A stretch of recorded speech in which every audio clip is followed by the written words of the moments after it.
Welcome to another episode of the Gutsy Grace Leaders Podcast. I'm Sheila Cornea. I'm your host, and I'm so glad that you're here. You know, December is a beautiful time of year. It's meaningful and it's full. And as leaders, we sometimes feel that fullness in a unique way.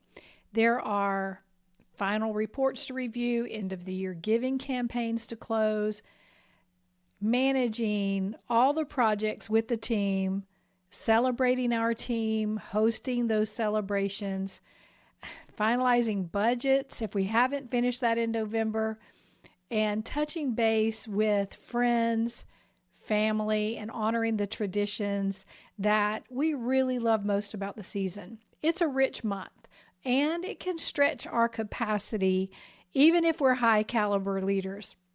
If you feel a bit stacked full or squeezed tight this month, it doesn't mean that you're failing or losing focus or can't handle it. It simply means you're leading in a full season.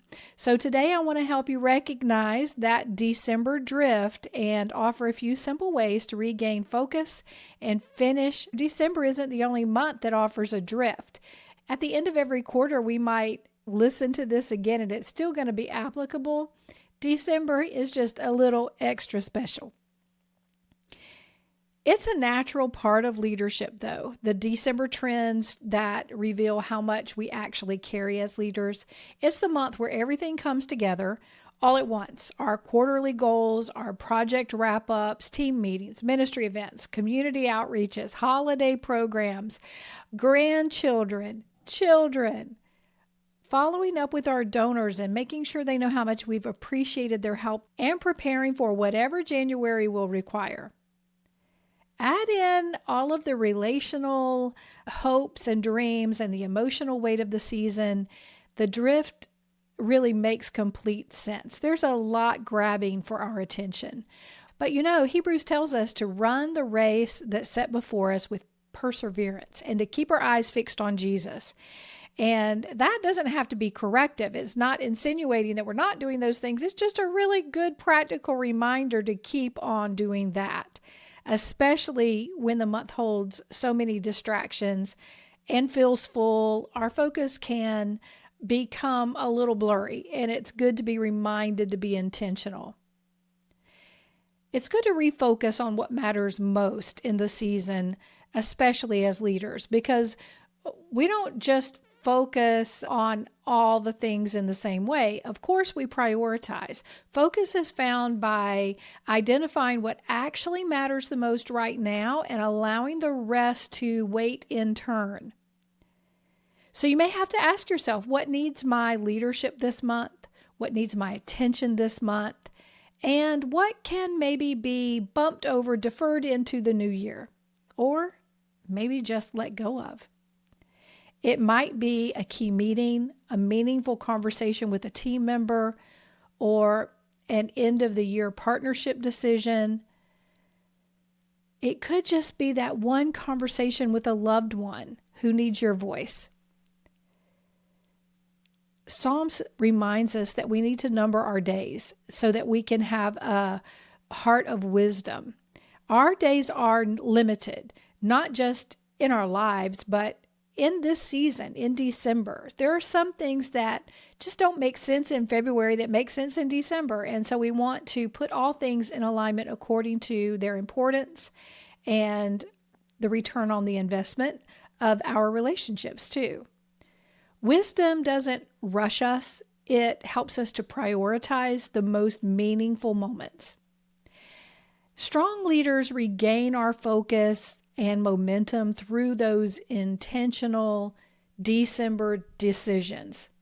Now, I know you're already leading well. This is just an opportunity to lead December very intentionally. One of the simplest ways to regain focus and momentum is just simply to decide what moments will matter this month and then be fully present in them. A few possibilities might be to write a handwritten note to someone on your team. I remember back when I used to write handwritten Christmas cards every single year. And it's been many years since I've done that. I thought about picking it up this year and I was like, I just don't have time for that. But It's because I didn't intentionally make time earlier in the year to schedule that little bit of time in. So now I'm looking toward next year and thinking maybe if I want to add that practice back in, then I need to be more intentional earlier in the year to do that. But this year, I can at least make a handwritten note to a few people on the team or in my life that I just want to give a little extra gratitude or encouragement toward. Also, I can just pop into a workspace or ministry area where I know other people are and gather with them for a few minutes every day or every week, like around the coffee pot is a good place to start, just to hang out and share some casual moments together. Scheduling brief check-in calls with the important people in our lives.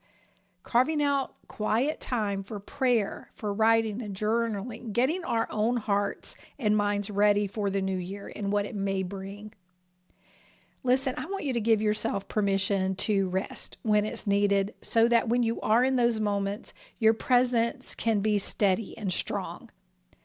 Let just one task or project wait until next year or next week without regret, without guilt. Just make a conscious decision of filtering through your priorities. In December, wisdom is often choosing the few things that matter most rather than trying to carry everything just because others may be pressuring us or more likely we're pressuring ourselves. Look, you're already leading in a meaningful season. The December drift is not a sign of any kind of weakness or inability. It's simply the natural pull of a full month for someone who carries responsibility already with grace and conviction.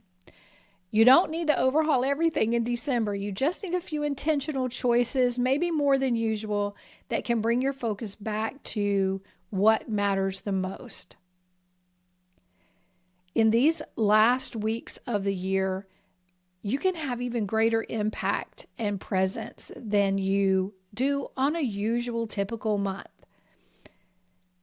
So I want to encourage you to map out those moments and then be present in them.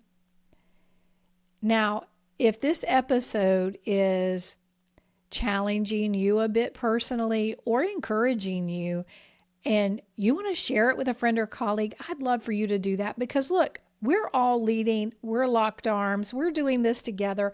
We want to serve the most people possible with the gifts and callings on our lives. I know you do. That's why you're listening. And so I want to encourage you to go ahead and share this podcast and share that encouraging note, share that coffee chat with someone that you love, someone that you care for, someone that matters in your world. And if you want even more support or you want to be in a community to really stay focused during this December drift, then I'd love for you to join the Finish Strong Challenge. We started last week. It's not too late to join. We have 5 full weeks. And so you're already getting in before the half point. And I'd love to have you join. You can find the link to join in the show notes. It's a free Finish Strong Sprint or Challenge, and it's just a community where we're coming together, encouraging one another to get those things done that are the most important things. It will mean tying up loose ends, clearing the board, cleaning the slate, getting ready for the new year, and not taking those things that could be weighing us down into the new year. And so I'd love to have you join me. Click the link that's in the show notes, and I hope to see you over there. I will be back around next week, and we'll be talking more about how we can make the most of every moment. Take care.